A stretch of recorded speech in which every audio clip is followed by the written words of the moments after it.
First, losing more than power. Unless somebody steps in to help FirstEnergy, says the Perry nuclear power plant, along with 2 others, will shut down, taking with it jobs and stability for an entire community. It's a fear people in Perry have been living with for years, and as News 5's Amanda Van Allen tells us, life without the power plant is now a reality they are preparing for. The word we heard around town today was devastated. Residents say without the power plant and the tax dollars that come from it, they hope their small community will be able to survive. For years, Perry Township and its villages have relied heavily on tax dollars from the power plant. With that money, they were able to keep roads in tip-top shape, fund the fire department, and most importantly, build schools. This was like a area to consider moving into, and the schools. Number one, the schools were top notch.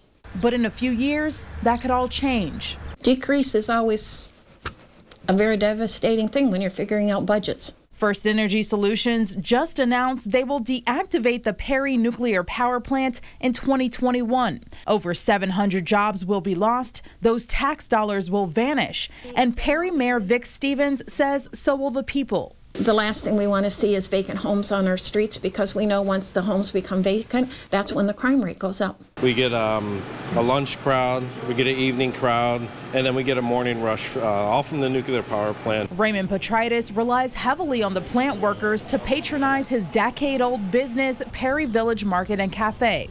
He's already considering ways to survive without them. Obviously, I'm going to try to rethink how I run my business and how to advertise. But all hope might not be lost just yet. FirstEnergy Solutions is petitioning the Department of Energy to help stop the closures. But Mayor Stevens says she's preparing for the worst. It's going to be devastating. It's devastating anytime you lose anything like this, but this is going to be major devastation. The plant here in Perry is only one of 3 plants that are expected to close in the next couple of years. The Davis-Besse plant is also set to close, as well as a plant in Pennsylvania. In Lake County, Amanda Van Allen, News 5.